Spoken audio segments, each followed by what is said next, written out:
नमस्कार मित्रों, आज बहुत दिन बाद हम लोग की भेंट हो रही है, उसके लिए क्षमा प्रार्थी हूँ।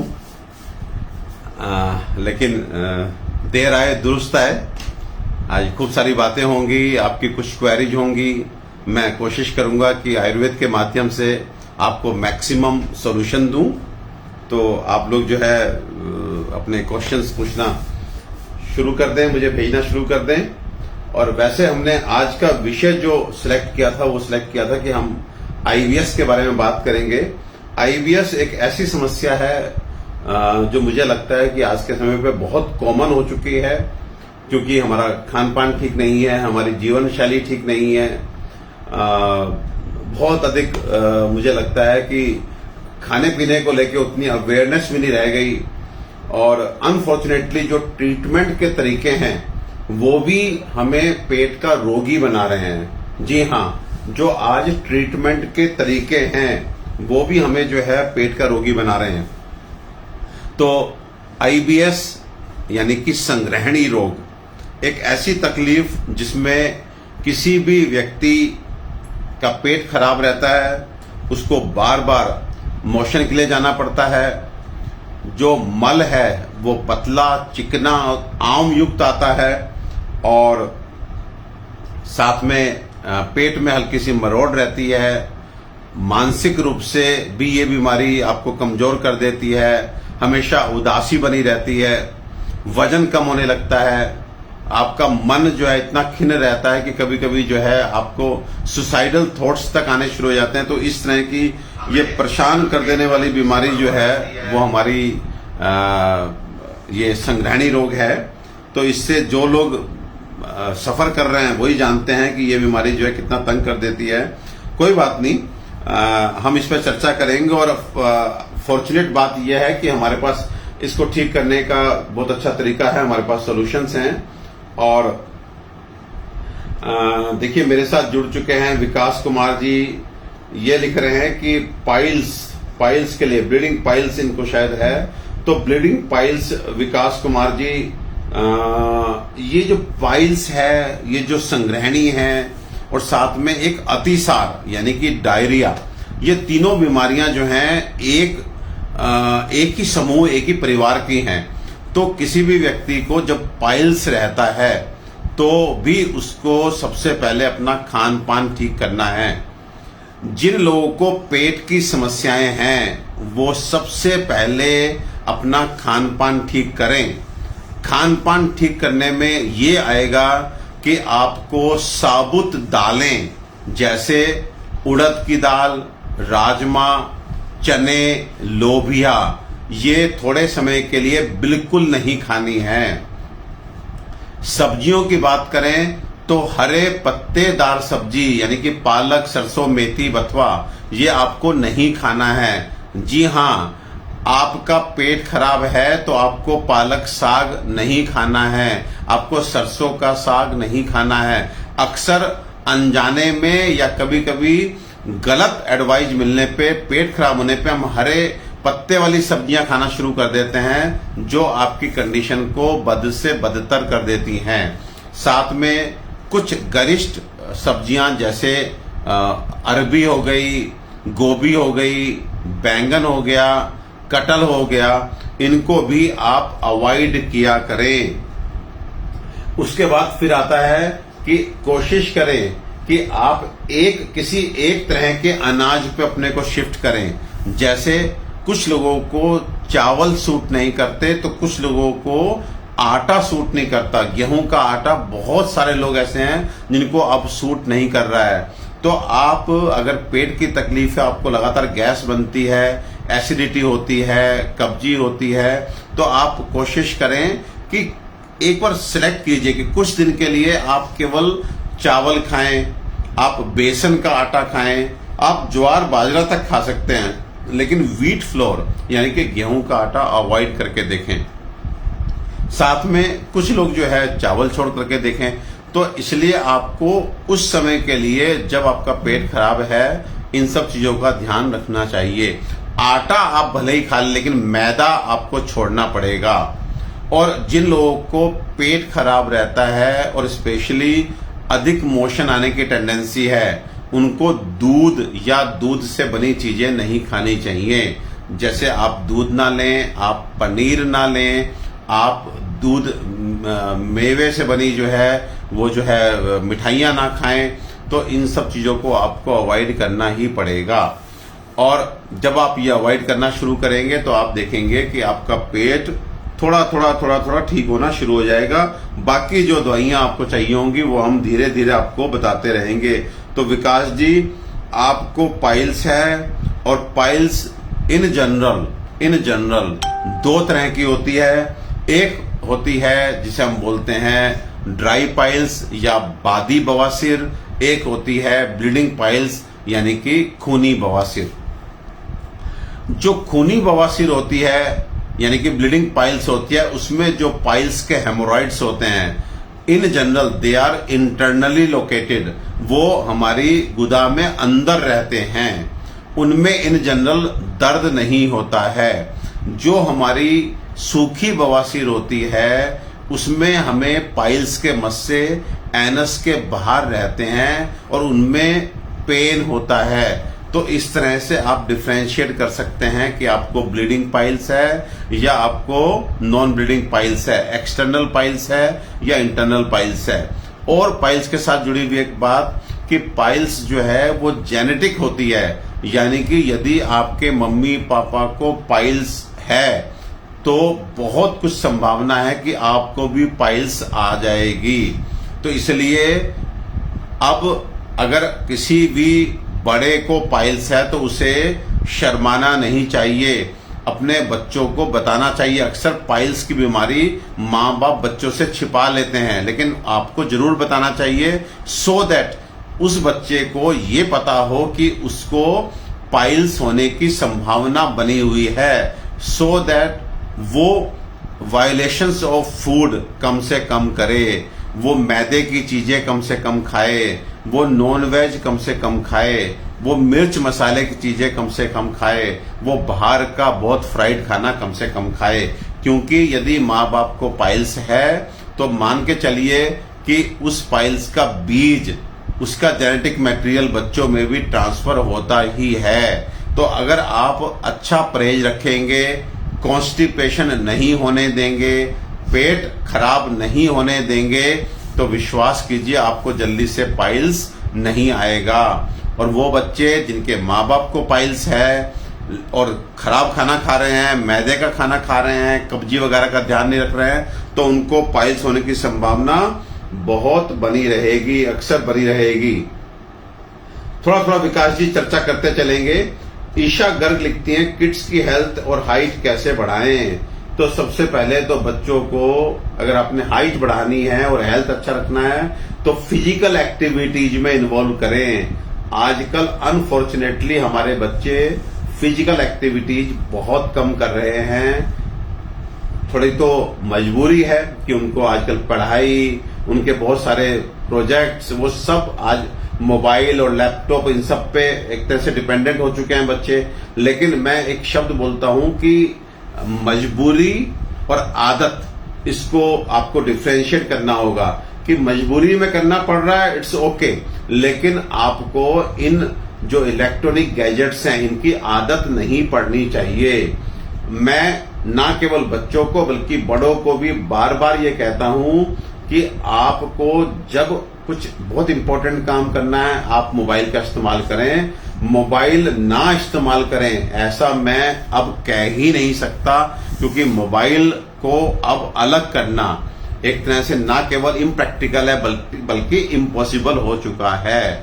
लेकिन रिलैक्सेशन के नाम पे रात में जब आप बिस्तर पे पहुंच चुके हैं, कोई ऑफिस वर्क नहीं है, फिर जो 1 से 1.5 घंटा 2 घंटे तक मोबाइल हाथ में रहता है उसे कहते हैं आदत। और आपकी ये आदत बैड हैबिट में काउंट करूंगा, ये अनहेल्दी हैबिट है। आप लगातार मोबाइल पे क्या देखते रहते हैं, और फिर अगर आपको इंस्पिरेशन ही चाहिए, न्यूज ही चाहिए, तो मुझे लगता है कि 5 to 10 minutes are more than sufficient. तो पहले आपको सुधरना पड़ेगा, उसके बाद बच्चे भी सुधरेंगे। ज्योति बजाज को मेरा नमस्ते, श्रीदेव सुमन जोशी को भी मेरा नमस्ते, Ritu Sushant Monga, Ram Ram ji, Arvind Kiran Khullar, please advise I am suffering from frozen shoulder, neck pain and giddiness. देखिए किरण खुल्लर जी, आपको फ्रोजन शोल्डर है, नेक पेन है, गिडीनेस है, तो आपको 3 औषधियां मैं बताता हूं। एक है कुपी अश्व, दूसरी है अश्व गुगलू, तीसरी है रसादी योग। इन 3 औषधियों को यदि आप सेवन करेंगे तो आप मान के चलिए कि आपका चक्कर आना, आपका फ्रोजन शोल्डर और आपको जो सर्वाइकल एरिया में पेन होता है, पहले 15 दिन में ही आपको अंतर आना शुरू हो जाएगा। तो एक चीज बहुत इंपॉर्टेंट यहां मैं उन अपने भाई बहनों को बताना चाहता हूं जो चक्कर आने की समस्या को सर्वाइकल समझ करके परेशान रहते हैं। In general 99% cases of cervical में चक्कर नहीं होते। यदि किसी व्यक्ति को गर्दन के पीछे की नसें खिंच रही हैं, साथ में चक्कर भी आ रहे हैं, तो आप मेरी तरफ से ये मान के चलें कि आप कहीं ना कहीं एग्जॉस्ट हो चुके हैं, आप कहीं ना कहीं स्ट्रेस के पेशेंट बन चुके हैं, आपको थोड़ा सा आराम की आवश्यकता है। वो आराम शारीरिक भी होना चाहिए, वो आराम मानसिक भी होना चाहिए। फिर से सुनिए, बहुत ध्यान से सुनिए। यदि आपके गर्दन के पीछे की, या आप अपर बैक बोल लीजिए, या हेड के साइड की नसें खिंचती हैं और साथ में आपको चक्कर जैसा भी आता है, तो आप शारीरिक और मानसिक दोनों रूप से थक चुके हैं। आपको आराम की आवश्यकता है, आप तनाव में हैं। सर्वाइकल करके पेन किलर खा करके जबरदस्ती आगे मत बढ़िए, आगे मत बढ़िए। छोटी छोटी बातें बताऊंगा आपको धीरे धीरे। फिर अब मेरी टीम जो है मुझसे बहुत दिन से कह रही थी कि सर आप लाइव जाइए, बहुत सारे लोग आप लोग उनको लिख रहे थे, साइट पे आ रहा था। तो अब मैंने मोटा मोटा डिसाइड किया है कि अगर प्रभु इच्छा रही तो मैं एवरी सैटरडे, इस हफ्ते भी मैं सैटरडे को आपसे 9 से 10 जुड़ूंगा, तो एवरी सैटरडे मैं आपसे जुड़ा करूंगा। मुझे खुद अच्छा लगता है, बट व्यस्तता के चलते नहीं जुड़ पाता। कोई बात नहीं, हम लोग जुड़ेंगे और बहुत बेसिक पॉइंट्स मैं आपको बताऊंगा जो बिल्कुल फैक्चुअल हैं। आप अपने आप ही थोड़े थोड़े करेक्शन करके अपने को ठीक कर सकते हैं। और दूसरा, धनंजय श्रीवास्तव जी लिख रहे हैं कि मुझे मोशन ठीक से नहीं होता। देखिए भाग गया इनका मैसेज, लेकिन धनंजय जी मोशन ठीक नहीं होता। देखिए मोशन ठीक नहीं होता तो यहाँ पे समस्या जो है वो पूरी हिस्ट्री तो आपकी नहीं है कि आपको कितने समय से ये दिक्कत है और मोशन आप एक बार जाते हैं कि अनेक बार जाते हैं। फिर मैं कह रहा हूं कि पेट की समस्याओं के लिए आयुर्वेद सबसे अच्छी पैथी है। आप कृपया करके सुबह खाली पेट गैस का कैप्सूल, गैस की गोली, दिन में और कुछ खाना, रात में पेट साफ करने वाला कुछ टैबलेट और लिक्विड पीना, ये सब बंद कीजिए। अपने को पहले ठीक कीजिए। पेट की बीमारी आपकी बड़ी बड़ी बीमारियों की जड़ बनती है। शुगर, ब्लड प्रेशर, थायराइड, नींद ना आना, आर्थराइटिस, किडनी की बीमारी, हार्ट की बीमारी, लीवर की बीमारी, माइग्रेन, ये सब शुरू होती हैं पेट की खराबी से। आप कमजोर होते हैं, आप इरिटेट होते हैं जब आपका पेट ठीक नहीं रहता। तो पेट को हल्के में लेने की भूल कोई नहीं करेगा। अजय जी क्या कहते हैं, सर नेगेटिव थॉट्स की प्रॉब्लम भी तो है सर आईबीएस से। मैंने तो अजय जी पहले कहा आईबीएस यानी कि ग्रहणी रोग। ग्रहणी भी 3 प्रकार का होता है, संग्रहणी, नंबर 2 घटी यंत्र ग्रहणी, नंबर 3 आम ग्रहणी, जिसे हम साम ग्रहणी भी बोलते हैं। तो 3 तरह के ग्रहणी रोग होते हैं। और इस गृहिणी रोग की सबसे खास बात यह है कि जान नहीं लेती लेकिन जीने भी नहीं देती। लेकिन सौभाग्य की बात यह है कि जितना जल्दी आप इसका इलाज शुरू करेंगे, लग करके इलाज करेंगे, आप इससे मुक्ति पा सकेंगे। लेकिन गृहिणी की दो ही कैटेगरी है, एक है कष्ट साध्य और दूसरी है असाध्य।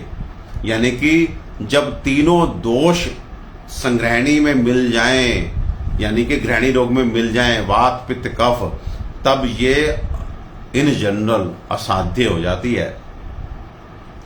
यानी कि आपको बहुत बहुत लंबे समय तक, हो सकता है जीवन पर्यंत, आपको औषधियां लेनी पड़े। नहीं तो जितना जल्दी इस पे आप अटैक करेंगे तो ये कष्ट साध्य रहेगी। यानी कि आप थोड़ा सा प्रयास तो करना पड़ता है। इन जनरल संगृहिणी के पेशेंट को ठीक होने में 6 महीने से 1 साल तक लग सकता है, और वो भी तब जब लगातार पूरे विश्वास के साथ और परहेज करता हुआ वो जो है डॉक्टर की बात मान ले। तो आप मान लीजिए, डॉक्टर भी कौन से, आयुर्वेदिक डॉक्टर। तो मेरा स्ट्रॉन्ग रिकमेंडेशन है, यदि आप में से मेरे किसी भी भाई को, बहन को, मित्र को बार बार मल त्याग की इच्छा होती है, हर बार खाना खाने के बाद, चाय पीने के बाद आपको मल त्याग की इच्छा हो या मल त्याग जाना ही पड़े, मल कभी बंधा हुआ आए, कभी गीला आए, उसमें दुर्गंध हो, थोड़ा सा पेट में क्रैम्प्स हो, साथ में 10 बार जाने के बाद भी आपको ये तसल्ली ना मिले कि पेट पूरी तरह से साफ हो गया, और दूसरा आप पूरे टाइम उदास रहें।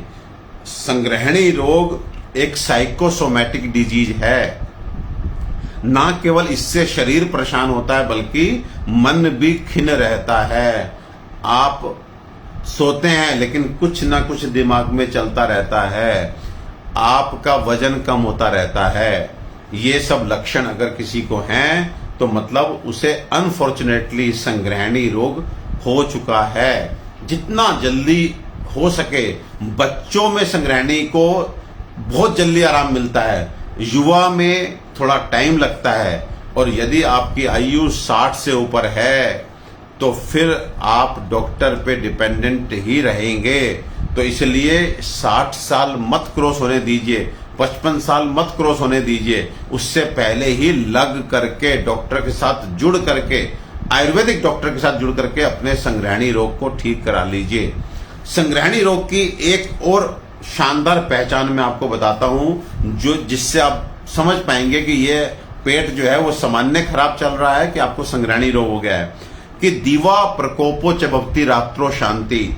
इस संगृहिणी रोग के बारे में आचार्य चरक लिखते हैं कि दिन में इसका प्रकोप रहता है, यानी कि सुबह आप जब उठते हैं तब से लगभग 3-4 बजे, मध्याह्न के बाद तक 3-4 बजे तक आपको कई बार फ्रेश होने के लिए जाना पड़ेगा। लेकिन 4 बजे के बाद आपका मूड भी ठीक होना शुरू हो जाएगा और आपको बार बार जाने की प्रवृत्ति एकदम बंद हो जाती है, जो सुबह तक, अगले दिन सुबह तक बिल्कुल बंद रहती है। देखिए, ये अंतर है लूज मोशन में और संगृहिणी रोग में, कि आपको लूज मोशन अगर लगेंगे तो वो दिन रात कुछ नहीं देखता है, लेकिन संगृहिणी में आपको दिन में दिक्कत होगी, लेकिन जैसे ही शाम आएगी, 4-5 बजेंगे, उसके बाद से अगले दिन सुबह तक शायद आप एक बार भी फ्रेश होने आपको ना जाना पड़े।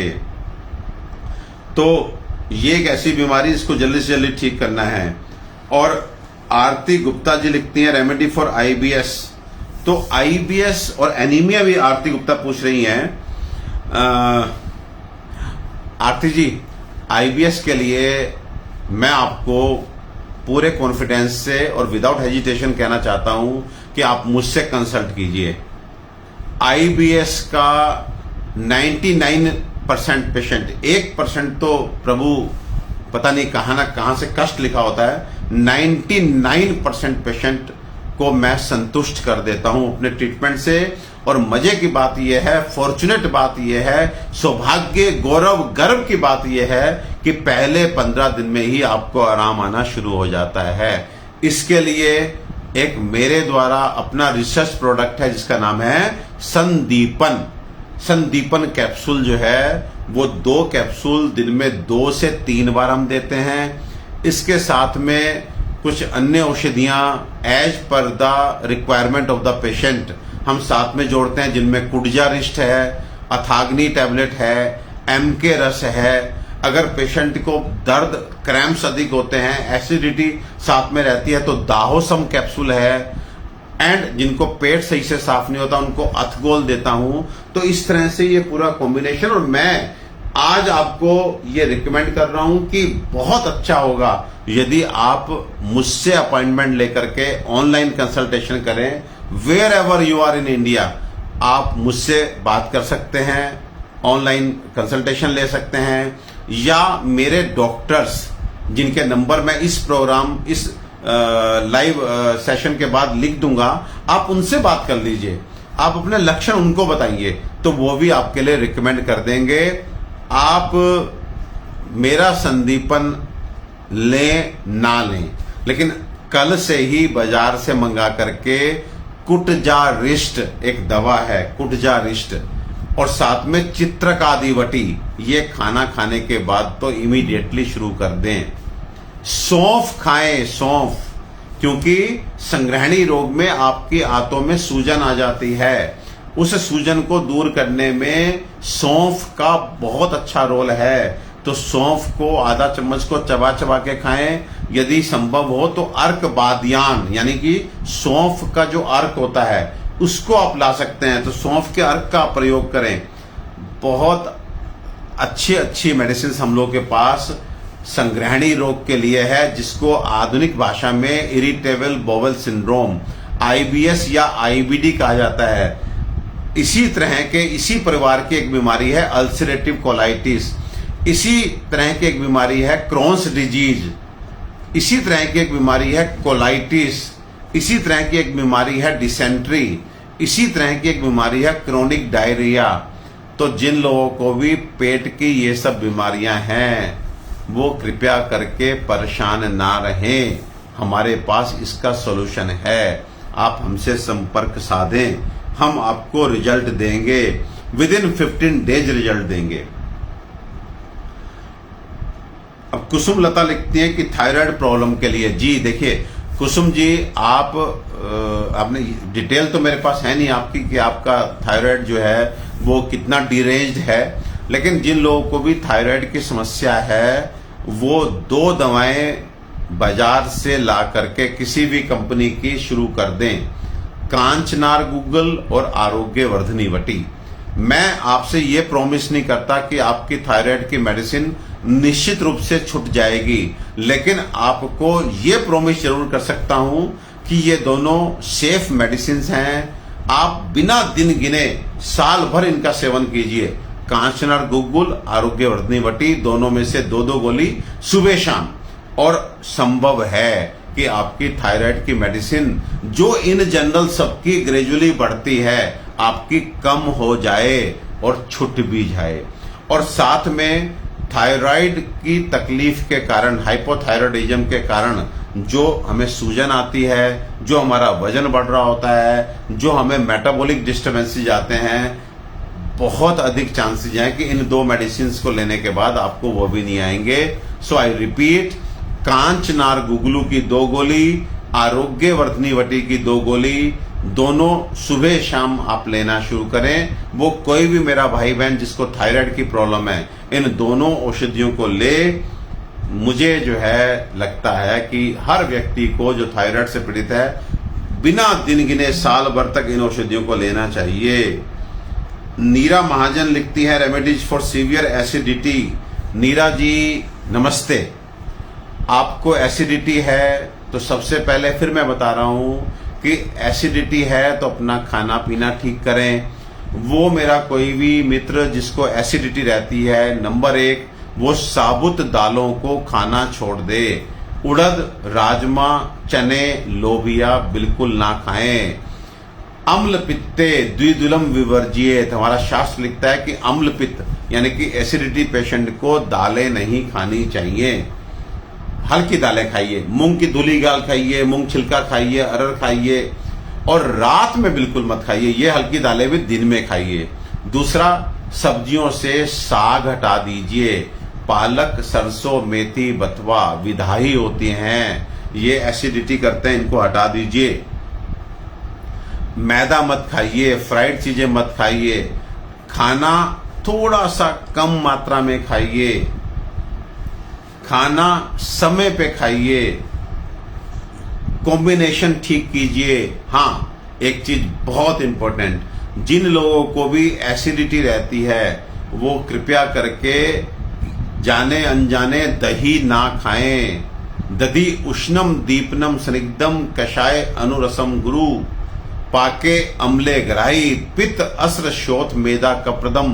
पित्त को बढ़ाने वाली है, ये अम्लीय हो जाती है, खट्टी हो जाती है। तो इसलिए अगर आप फ्रिज से निकाल करके ठंडी दही खाते हैं या किसी मिट्टी के पात्र में जमी हुई ठंडी दही खाकर क्षणिक लाभ आपको मिलता है, तो ये क्षणिक लाभ ठीक उसी प्रकार का है जैसे आपको दर्द हो रहा है और एक दर्द की गोली खा करके आप उस दर्द की गोली, जिसने आपके दर्द को केवल कुछ समय के लिए राहत दे दी, लेकिन अंदर जाकर के अपना कमाल करेगी, आपको पेट का रोगी बनाएगी, आपको अल्सर करेगी, आपकी किडनी को खराब करेगी, आपको अनेकों अनेक बीमारियां देगी। तो वैसे ही दही भी आपको, जिनको एसिडिटी रहती है उनको क्षणिक आराम देगी, लेकिन वैसे वो शरीर के लिए आपको नुकसान करती है। और मेरे वो मित्र जिनको शुगर है वो दही की तरफ देखें नहीं।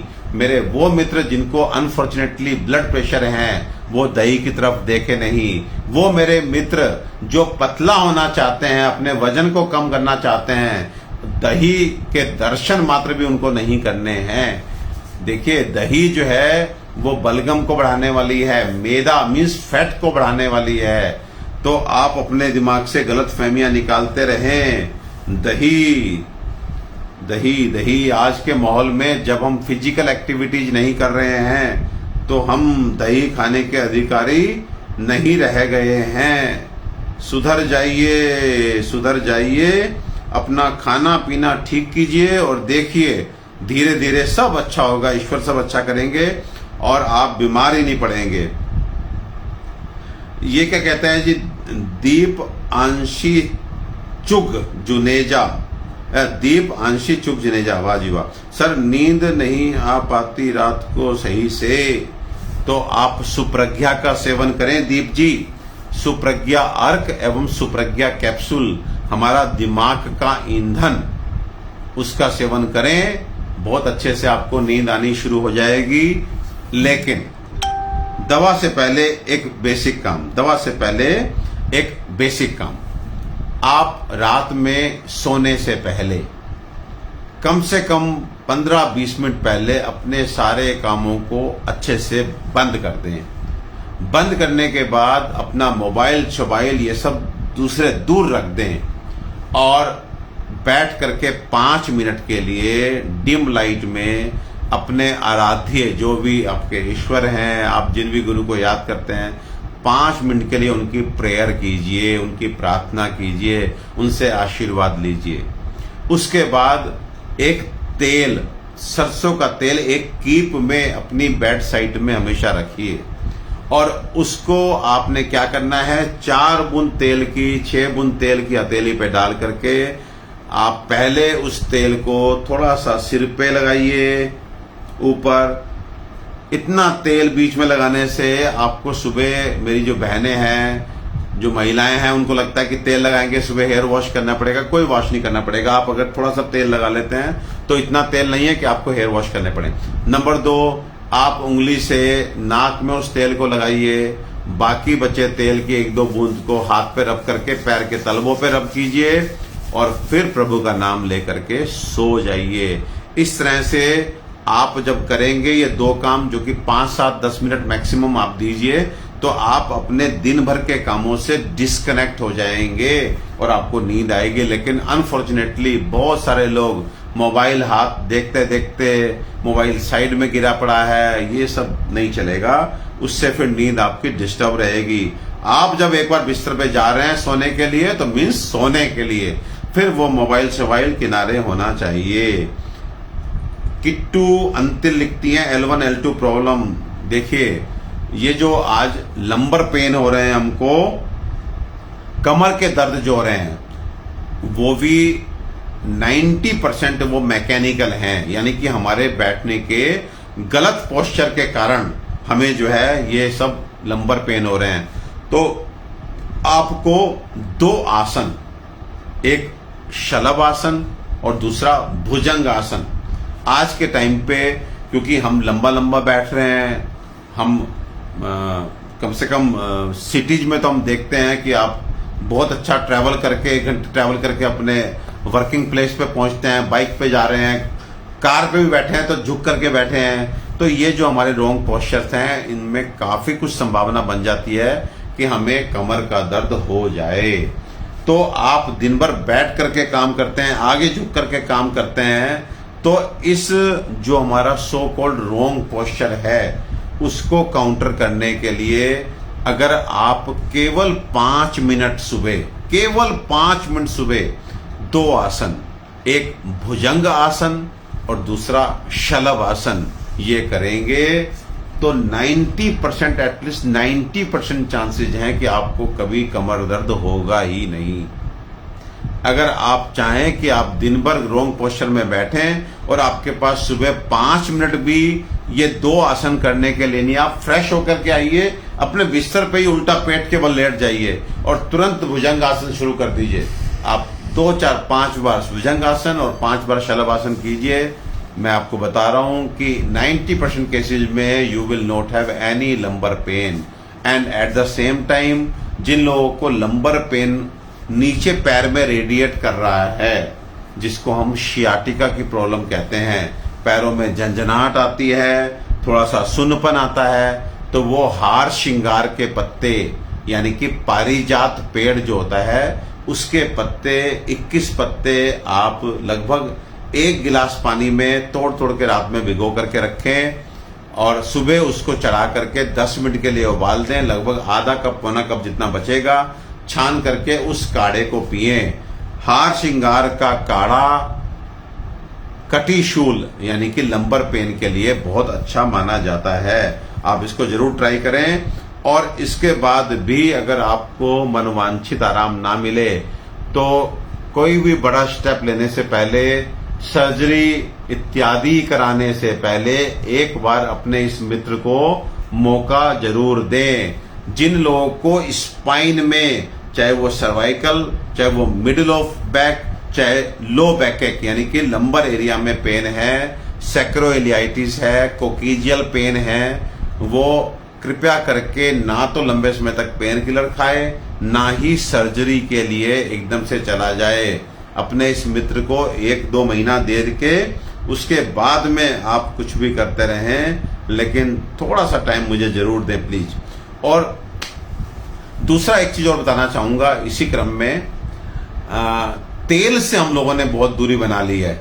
देखिए वो कोई भी चीज, जैसे रीढ़ की हड्डी हो गई, हमारे घुटने हो गए, हमारी कमर हो गई, वो सब, शोल्डर हो गया, ये जहां भी मूवमेंट है और आप चाहते हैं कि चीज लचीली बनी रहे, तो वहां पर आपको लुब्रिकेशन करते रहना पड़ेगा।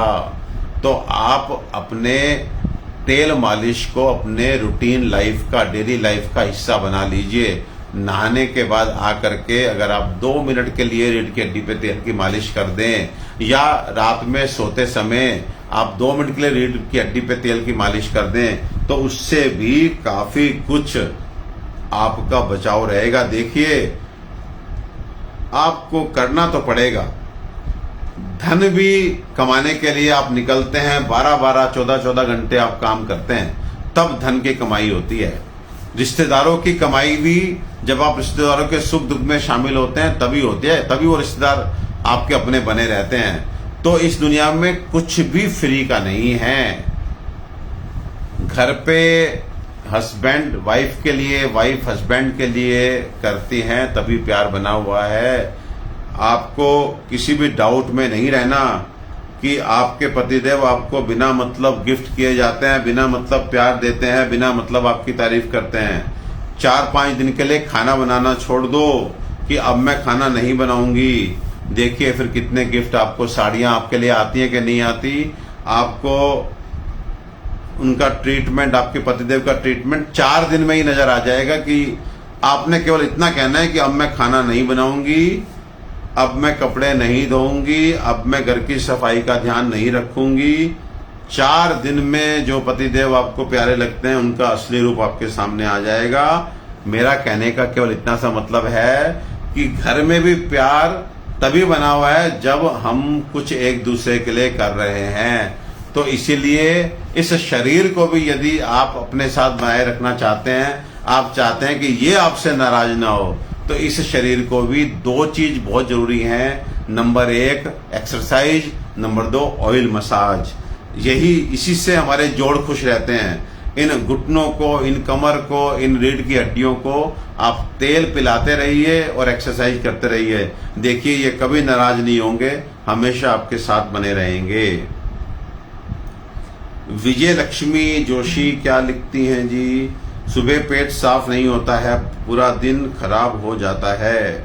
देखिए पेट साफ नहीं होना, मैं फिर बता रहा हूं विजय लक्ष्मी जी, ये इन जनरल हम लोग क्या गलती करते हैं कि पेट साफ नहीं हो रहा और रात में हम कोई ना कोई पाउडर, त्रिफला चूर्ण, इसबगोल की भूसी, कभी हमारा अतगोल, निराम टैबलेट, ये सब लेकर के हम अपना पेट झटका मार करके साफ कर लेते हैं। लेकिन this is not the right approach. Constipation is a symptom of indigestion. जब आपका खाना सही से नहीं पचता तो आपको पेट से संबंधित बीमारियों के लक्षण आते हैं। किसी को कब्जी बनती है, किसी को गैस बनती है, किसी को एसिडिटी बनती है। तो ऐसे में आप तुरंत की राहत के लिए पेट साफ करने वाली कोई चीज ले सकते हैं, लेकिन आपको अपनी डाइजेशन, अपने अजीर्ण को ठीक करना ही पड़ेगा। इन जनरल सब पेट के रोगों की जड़ होती है आपके अग्नि की मंदता।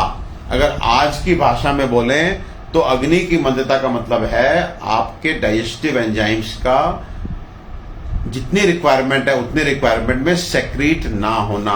अब ऐसा क्यों होता है वो फिर चर्चा में आएगा, लेकिन पेट ठीक कीजिए। बाकी एक सबसे साधारण चीज जो आपको नुकसान नहीं पहुंचाएगी और पेट साफ भी करा देगी, उसका फार्मूला आप सब नोट कर सकते हैं। पंसारी के यहां जाइए, छोटी काली हरड़, छोटी काली हरड़, ये आप उनसे मांगिए और ला करके उसको 100 ग्राम हरड़ लाइए, 1 चम्मच केवल बादाम का तेल डाल के कढ़ाई में उसको फ्राई कर लीजिए। फ्राई करने के बाद वो थोड़ी तुरंत सूख जाती है और फिर उसको अपने घर में मिक्सी में, ग्राइंडर में पाउडर कर लीजिए और ये तैयार हो गया आपके लिए सबसे सिंपल लेकिन अच्छा, बहुत अच्छा काम करने वाला, नुकसान ना पहुंचाने वाला एक तरह से पेट साफ का पाउडर। छोटी काली हरड़ 100 ग्राम ला करके 1 चम्मच बादाम का तेल और उसे फ्राई करके 5 मिनट में जब वो सूख जाए तो पाउडर करके इसको 1 चम्मच पाउडर को गर्म पानी के साथ रात्रि में सोते समय लीजिए। ये पाउडर कम से कम आज बाजार में जो पाउडर जिनमें खूब सारा सनाए भरा पड़ा है, जो आपको धीरे धीरे पेट का पक्का रोगी बना देता है, आंतों को सुजा देता है, अल्सर तक कर देता है, उनसे तो बहुत ही सेफ है और ये बिल्कुल भी आपको नुकसान नहीं पहुंचाता। लेकिन इस पाउडर को ले लीजिए, हो सकता है कि वात का अनुलोम होकर ये पाउडर आपको ठीक भी कर दे, आपकी कब्जी को भी ठीक कर दे। लेकिन फिर भी अगर आप 15 दिन, महीना इसको ले लें लेकिन फिर भी लग रहा है कि इसकी जरूरत आपको है, तो आपको थोड़ा सा चिकित्सक से मिल करके अपने को, अपने डाइजेस्टिव सिस्टम को और थोड़ा सा स्ट्रोंग कर लेना चाहिए। श्री राम स्टेट्स क्या लिखते हैं डिप्रेशन के बारे में? डिप्रेशन डिप्रेशन डिप्रेशन डिप्रेशन एक नर्वस वीकनेस है बॉस। डिप्रेशन कोई मैं बीमारी नहीं मानता, मैं ये मानता हूं कि जब कभी हमारा जो ब्रेन है ना, वो उसे प्रॉपर रिलैक्सेशन नहीं मिलता, उसे प्रॉपर खुराक नहीं मिलती, तो वो एग्जॉस्ट हो जाता है।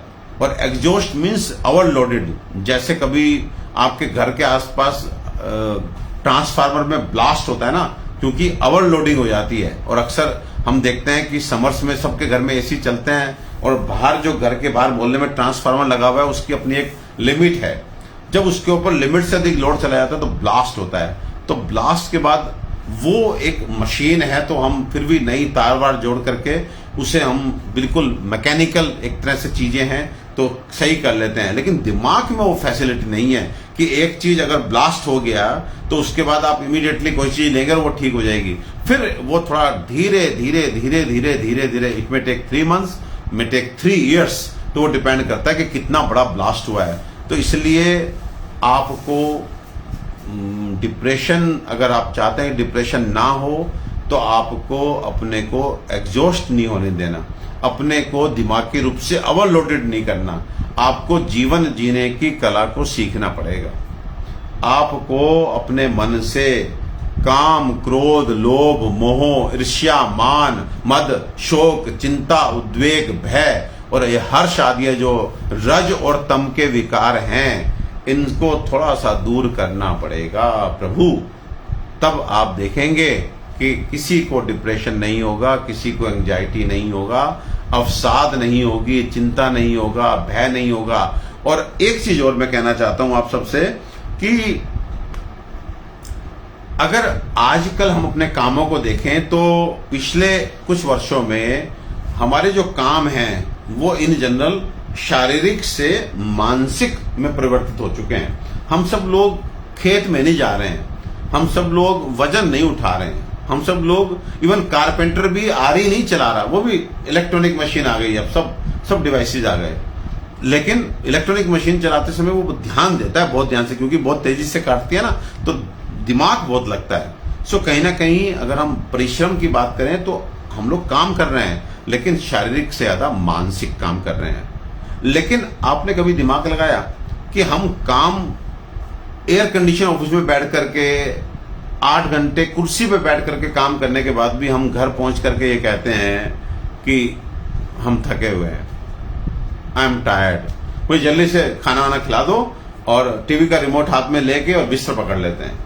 और मेरे ख्याल से जब मैं ये बात कह रहा हूं तो मेरी बहुत सारी महिला मित्र जो हैं वो अपने अपने अगर सामने बैठे होंगे पतिदेव तो कह रहे हैं सुनो डॉक्टर साहब क्या कह रहे हैं, देखो देखो देखो ये बोल रहे हैं। और वास्तव में ये हो रहा है कि 8 घंटे 10 घंटे एयर कंडीशन रूम में कुर्सी पे ऊपर बैठ करके काम करने के बाद घर आकर भी अनफॉर्चुनेटली अधिकतर के मुंह में एक ही शब्द, एक ही लाइन होती है कि आई एम टायर्ड, मुझे भोजन कराओ। टीवी का रिमोट हाथ में लेते हैं और बिस्तर पे चढ़ जाते हैं। आखिर ये किस तरह की टायर्डनेस है?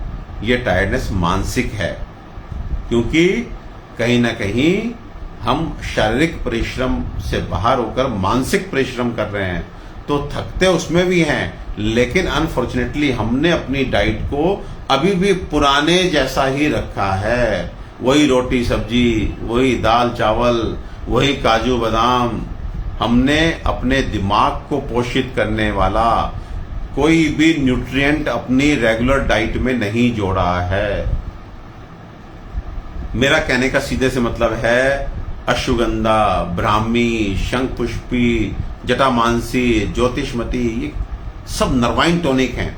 ये सब वो इन्हीं से मैंने बनाया सुप्रज्ञा, जिसको मैंने टाइटल ही दिया दिमाग का ईंधन।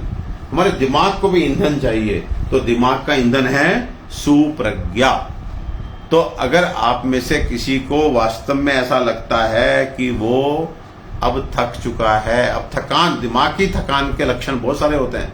आपको चिड़चिड़ापन रहेगा, आपको गुस्सा आएगा। मैं एक बात बोलता हूं कि यदि आपके पास अधिक काम आ रहा है, आप दुकान चलाते हैं और आपके अधिक कस्टमर आ रहे हैं, तो आप सोचिए उस समय को सोचिए जब अधिक ग्राहक आना आपको खुशी देता था, आपको एकदम प्रफुल्लित करता था भीड़, और अब जब आपको अधिक ग्राहक आते हैं तो आपको इरिटेशन होने लगी है। इसका मतलब है कि आप एग्जॉस्ट हो रहे हो। अगर क्लाइंट आ रहा है, आप कुछ भी काम करते हैं, आपका मन है आप घर चलें, फिर क्लाइंट आ गया, पहले आपको बड़ी खुशी होती थी, आप अपना ऑफिस बंद कर रहे हैं, फिर 2 लोग आ गए, हाँ आइए आइए आइए आइए, आप बड़े जोश, गर्मजोशी के साथ उनका स्वागत करते और अंदर खुश होते थे, अब भगवान की बड़ी कृपा बरस रही है। लेकिन अब जबकि दिन में भी आपने बहुत क्लाइंट नहीं आपने अटेंड किए, लेकिन जब जा रहे हैं तब अगर क्लाइंट आ जाए तो आपको इरिटेशन होता है, गुस्सा आता है, आपको चिड़चिड़ापन हो जाता है। दैट मीन्स नाउ, इसे बोलते हैं पूर्व रूप, आपका दिमाग एग्जॉस्ट होना शुरू हो चुका है। अब सुधर जाइए, अब दिमाग को खुराक दीजिए। दिमाग को खुराक भी दोनों तरह की होती है, खाने से भी होती है और आपकी सुबह के समय 1 घंटा पार्क में जाना, वहां पर योगासन करना, वहां पे प्राणायाम करना, वहां पे मेडिटेशन करना, वो भी दिमाग की खुराक है। आप शाम के समय प्रेयर करें बैठ करके, और साथ में तेल जो नाक में लगाते हैं, पैर के तलवों पर रगड़ते हैं, वो भी दिमाग के लिए खुराक है। आप दिन में 1 समय, 2 समय, और नहीं तो रात में सोते समय यही सुप्रज्ञा का अगर आप सेवन करें तो वो आपके दिमाग को खुराक है। आप सुप्रज्ञा, हमारा अर्क जो है केवल सादा अर्क, केवल वो आप 15 दिन लीजिए, फिर आपको लगेगा कि काम पहले से अधिक कर रहा हूं, थक नहीं रहा हूं। और आपका चिड़चिड़ापन, आपको नींद ना आने की समस्या, आपको जो डर लगता है, आपको जो धड़कन बढ़ जाती है, अचानक से पसीने आ जाते हैं, वो सब आपका बंद हो जाएगा। तो सलूशन हमारे पास हैं, करना आपको पड़ेगा। एक आज मैसेज मेरे स्टाफ ने मुझे दिया था कि त्रिपाठी जी हैं, टीपी त्रिपाठी साहब, वो चाहते हैं कि मैं आज उनका जिक्र जरूर करूं।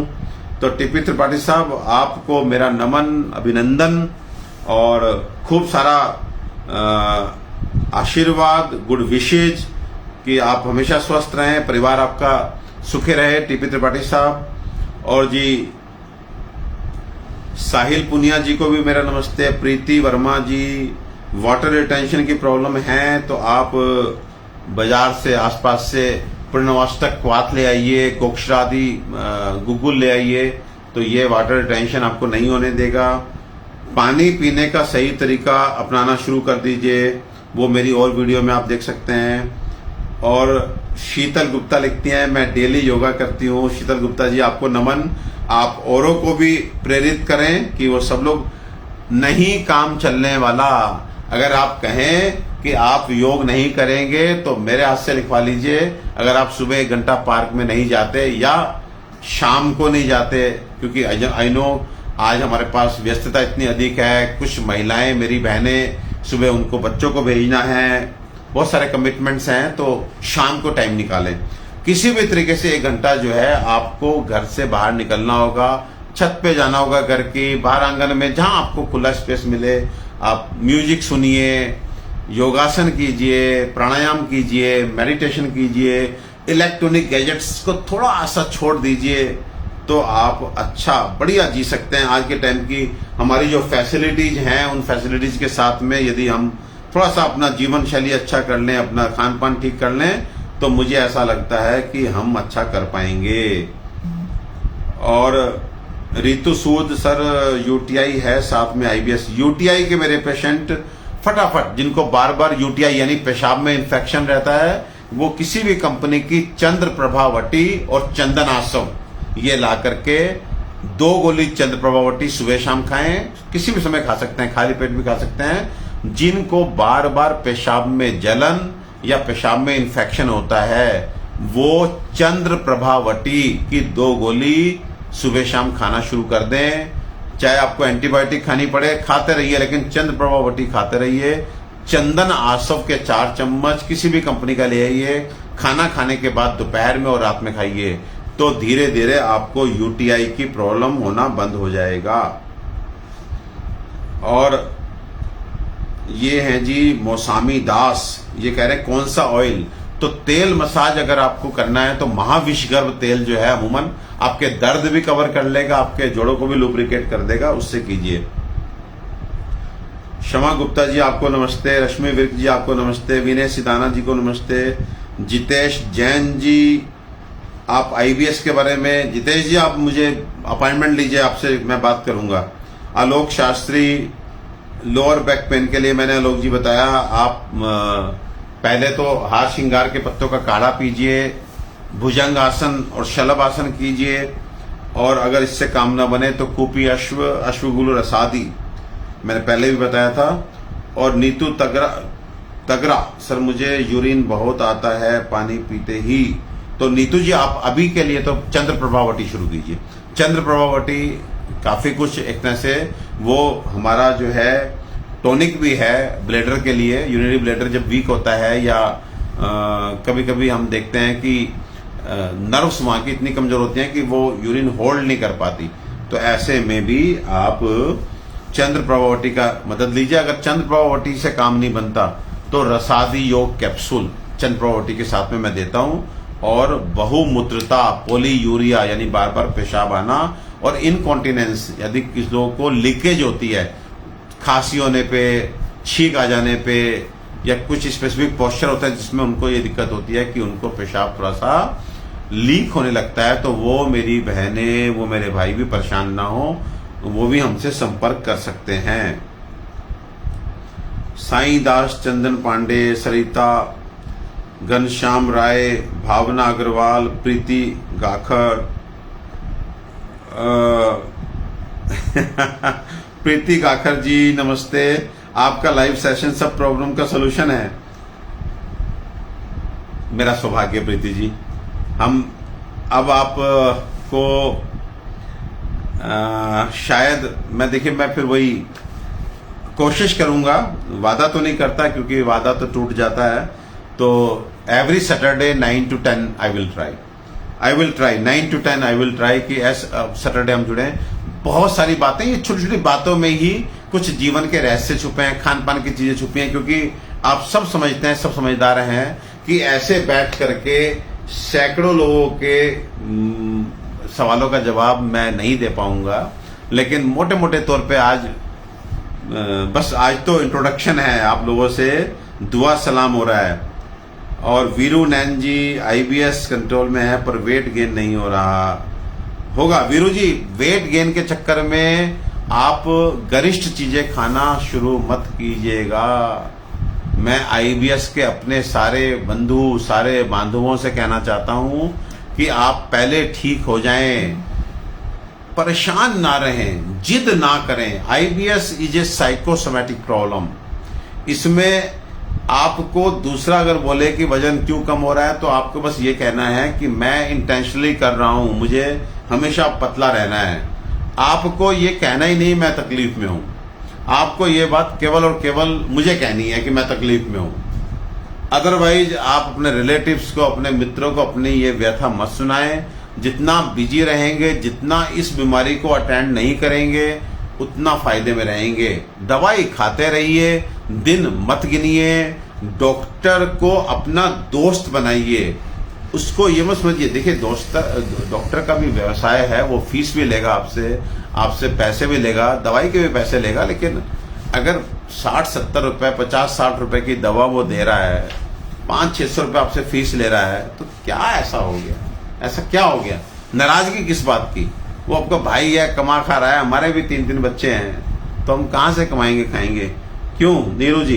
तो आप अपॉइंटमेंट ले लीजिएगा, बात कीजिएगा, वजन बढ़ जाएगा, वजन की चिंता मत कीजिए। सबसे पहले आपको मैं ये भरोसा दिलाता हूं कि 99% ऑफ द IBS पेशेंट हमसे खुश रहते हैं। एक पेशेंट जो खुश नहीं रहते, उनके लिए भी हमारी शुभकामना होती है। हम कहते हैं कि कहीं ना कहीं भगवान के घर देर है, अंधेर नहीं है। तो आपको हिम्मत नहीं हारनी, हिम्मत हारेंगे तो कुछ काम नहीं बन पाएगा। मेरे ख्याल से समय अब मुझे थोड़ी सी इजाजत आगे बढ़ने के लिए नहीं देगा, लेकिन अभिषेक सिंह, अल्सरेटिव कोलाइटिस का ट्रीटमेंट मेरे भाई अभिषेक मेरे पास है, और बड़े गौरव गर्व के साथ कह रहा हूं कि मैंने हजारों पेशेंट अल्सरेटिव कोलाइटिस के ठीक किए हैं और उनको अंग्रेजी मेडिसिन से बाहर लेकर के आया हूं। और यही संदेश मेरा ब्लड प्रेशर और शुगर के पेशेंट से भी है कि साथ में। लेकिन मेरे साथ दिक्कत यह है कि अगर आप मुझसे गारंटी मांगेंगे तो मेरी तरफ से पहले ही बाय बाय मतलब बाय बाय। मैं कोशिश करता हूं और प्रभु का नाम लेके ईमानदारी भरे कोशिश मेरी रहती है। बहुत अनुशासित व्यक्ति हूं, समर्पित व्यक्ति हूं, भगवान को बहुत अधिक मानने वाला, और ये मानने वाला कि अगर हम कर्मों की, अच्छे कर्मों की भेंट प्रभु को करें तो देर सवेर प्रभु हमें आशीर्वाद देते हैं। जल्दी देते हैं तो थोड़ा देते हैं, देर से देते हैं तो ब्याज सुदा देते हैं। तो हिम्मत नहीं हारना, हिम्मत नहीं हारना। Preeti Verma please message medicine name of the water retention. हा। प्रीति जी मैं करता हूँ, आप मैं करूंगा, आपको कराऊंगा। अगर हो सके तो आप हमारे किसी भी नंबर पे जो मैं दूंगा आप मैसेज कर देंगे, so that we can WhatsApp you. मैं प्रीति जी कराऊंगा, आप प्लीज मैसेज कर दीजिएगा हमारे जो नंबर में अभी इस सेशन के बाद मैं इसी पोस्ट के नीचे नंबर लिख दूंगा। लता सिंह जी, कोरोना के बाद से मुंह के अंदर कभी रेड कभी वाइट हो जाता है। लता जी पेट ठीक कीजिए और थोड़ा सा करते हैं। अब ये देखना होगा कि आपको लाइकेन प्लेनस तो नहीं हो गया, वो देखना पड़ेगा। कोई नहीं, अभी आज के लिए मैं यहीं पे इजाजत चाहूंगा। आप सब अपना ध्यान रखें और एक बार भगवान धन्वंतरी जी को याद करते हुए मैं प्रेयर करूंगा। उम्मीद करूंगा कि आप सब लोग भी पूरे विश्व कल्याण के लिए बोलेंगे कि सर्वे भवन्तु सुखिनः, सर्वे सन्तु निरामया, सर्वे भद्राणि पश्यन्तु, मां कश्चित् दुख भाग भवेत्। ओम धन्वंतराय नमः। ओम शांति ही शांति ही शांति। आने वाले सैटरडे को शाम को 9 बजे फिर आपसे मुलाकात करूंगा। इसी तरह से आपके क्वेश्चंस और basic principles of diet and basic principles of life, कैसे हम जिए कि हम बीमार ही ना पड़ें, और छोटी छोटी होम रेमेडीज, हल्की हल्की आयुर्वेदिक दवाइयाँ आपको बताऊंगा। तब तक अपना ध्यान रखें, अपनों का ध्यान रखें। नमस्ते, जय हिंद।